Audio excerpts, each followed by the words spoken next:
So I'm back to this slide again, and this we already identified what it was, but again I'm going to do that. High energy, low energy.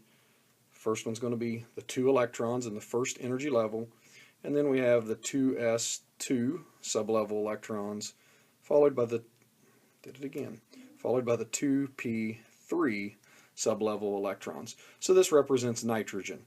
Now, I want to talk a little bit about the differences here between these two peaks and what it is that we find and how this supports the idea of the quantum mechanical model and the sublevel concept of an atom as opposed to the Bohr model. And it's a little bit more difficult to explain these using a Bohr model. I'll attempt to draw a little bit of a quantum mechanical model to try to differentiate between these. But what we find here with this, staying with kind of a spherical shape, we've got our 7 protons and of course our neutrons there in the nucleus. I'm not going to draw those at this time. And we got these 2 electrons in this spherical shape in close with a highly effective nuclear charge near those first 2 electrons. 7 positives, higher charge, 2 negatives. Again, relatively high force, high energy to remove those first 2 electrons. On the other hand, again trying to draw this somewhat in the quantum mechanical model, we've got another spherical shape of lower energy, shielded by that first energy level. This is now the 2s sublevel, and we're going to have 2 electrons there as well. And again, understand that the quantum mechanical model is based on probability, where the electrons are likely to be not perfect pathways as the Bohr model describes them. We know that the perfect pathway concept of electrons is non-existent. So again, they're likely to be in that spherical shape. What we actually find, and what's supported by photoelectron spectroscopy, is now when we go and we put our dumbbell-shaped p orbitals in here, we got p on the x-axis and then the p on the y-axis, and then picturing 3-dimension, p on the z-axis. So we got 3 electrons, so it's likely in one of these we'll have an electron.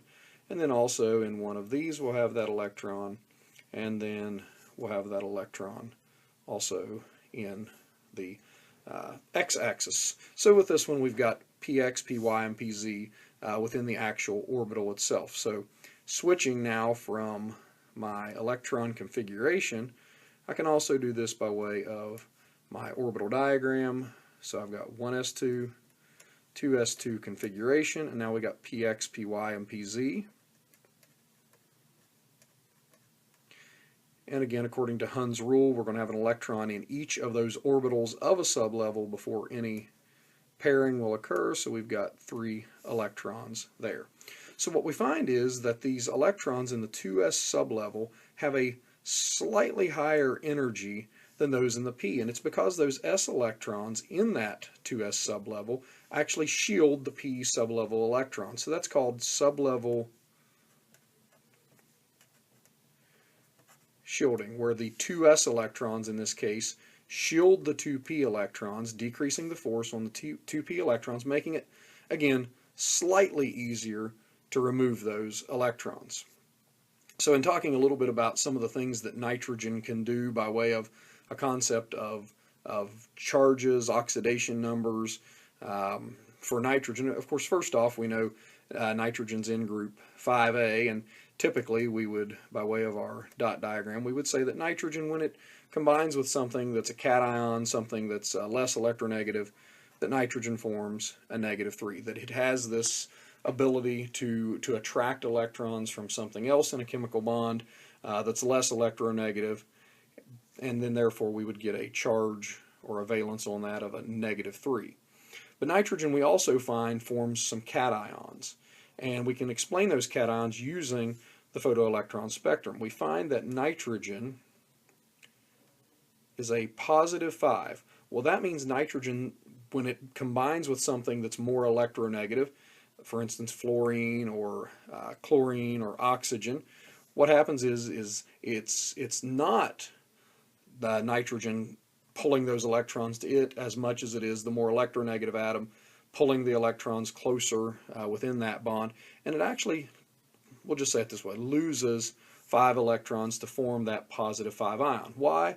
Well, because those 5 electrons, having an energy somewhere out here around 2 or 3 range, not near the energy that we see when we look at this peak over here in the maybe 70-80 range, So it's going to be quite a bit easier to remove those electrons, so nitrogen forms a positive 5. But we also learned that nitrogen can form a 3-charge cation when it combines with something that's more electronegative, and the reason for that, it's only losing the p sublevel electrons. So if you're asked to explain, well, why would nitrogen form that positive 3 ion by way of a bond? Nitrogen would do so because those 2p electrons are shielded by the 2s electrons in something known as sublevel shielding. You could say it's slightly easier to remove the 2p sublevel electrons than it is the 2s sublevel electrons. And if I go back to the first slide that we talked about with the nitrogen,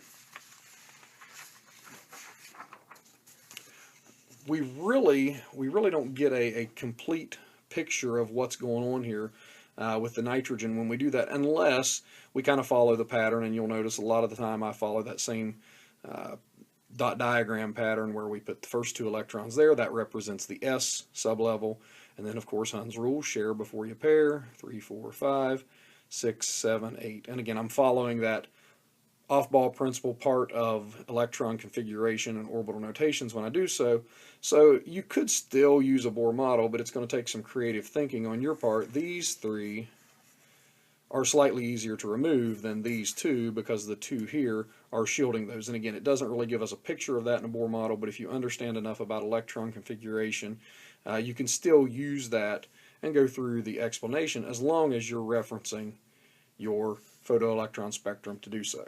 Alright, so now we're back to this one again, and we already identified that this was the split one that goes from low to high, low to high. Your lowest energy would be down here, your highest up here.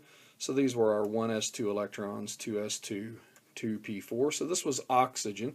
And again, I just want to point out what we just talked about with the previous one, that it's slightly less energy to remove the 2p4 electrons, 1.31, as opposed to 3.04 megajoules per mole of energy to remove the s electrons because of sublevel shielding. The s electrons shield the p electrons, all 6 of which are shielded by the 1s2 electrons. So in this PES, we've actually got 2 different elements represented. We have one for magnesium and one for aluminum, and a few things again to note. This one we can look at the numbers. We're going from low to high. And the other thing we see here, a moment ago we talked about one where they actually split the energy level. Here they're showing that split with the marks that we see there, just to show you that it's not completely scalar as we go across through there. When we're looking at these, we see the lower energy here and then quite a bit higher there, and they're not moving that all the way out, counting by the same increment all the way across through. So that's one thing you definitely need to note with that. Now again, I want to go through here and I want to label the configuration to make sure we agree that it is magnesium. So this is 1s2. I know that because it's the highest energy. 2s2, and then here it's completely up here to the 6, so this is my 2p6.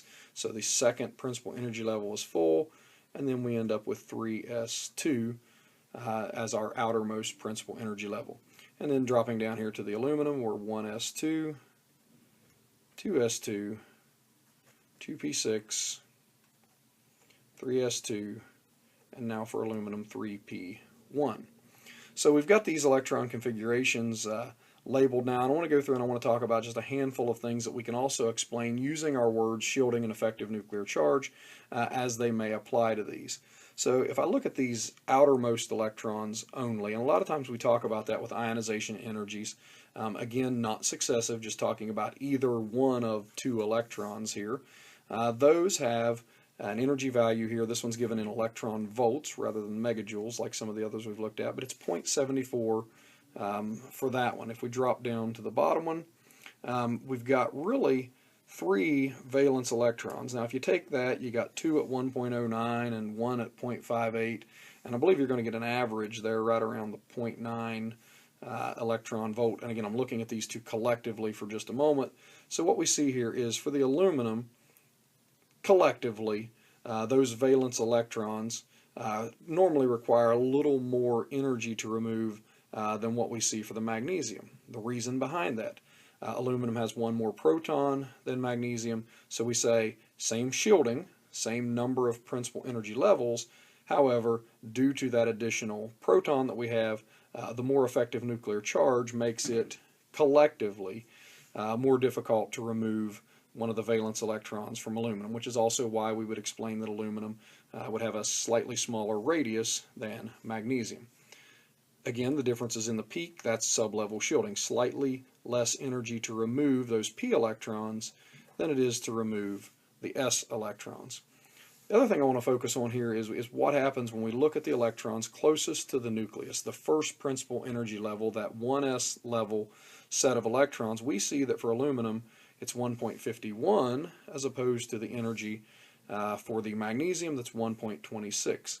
That also can be explained by the additional proton, again 13 protons as opposed to 12 protons, right there in the nucleus beside those first two electrons. The higher nuclear charge draws those first two in closer, therefore requiring a higher amount of energy to remove the electrons just at the 1s level. So even looking at this at the principal energy level, the first principal energy level, we see the difference here in effective nuclear charge. If I look within the aluminum itself, why does it go from 151 to 12 and 7? All right, because we've got these electrons shielding the second layer, and then the second layer further shields the third layer, so that's why we see the decrease as we add more and more principal energy levels to an atom.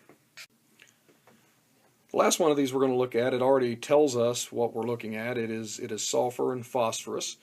This one is oriented from high to low megajoules of energy. So again, we're going to go ahead and plug in our electron configurations for each of these. It is 1s2, highest energy, 2s2, 2p6, 3s2, 3p, and again, if we're not sure what it is, of course we're told that it's sulfur, but this represents 2, so if that's twice as tall, that would be 3p4. And then with phosphorus, we are at 1s2, 2s2, 2p6, 3s2. Again, this was a 3p3.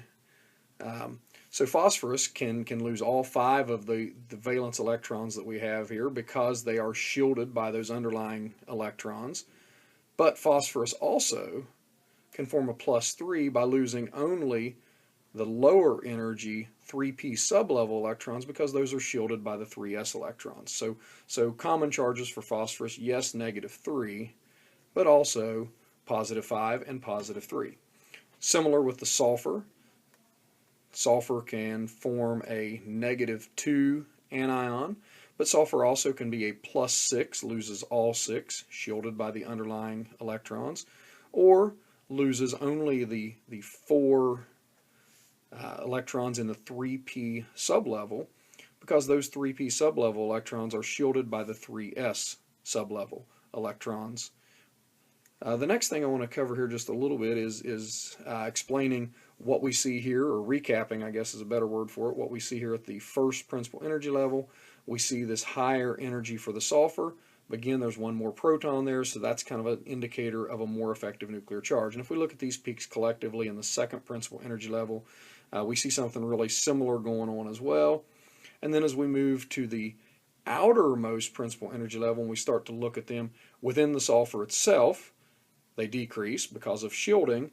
Comparing sulfur to phosphorus, we see that this one is a little bit different. If we average these out, we got 2.05 and 1.95 and 1 and 1.06. We actually see that the energy here for these 4 on sulfur is a little bit less than what we see here. And some of the anomalies like that, occasionally what you'll run into, and especially as you move from group 5 to 6 on the periodic table, is something else that occurs.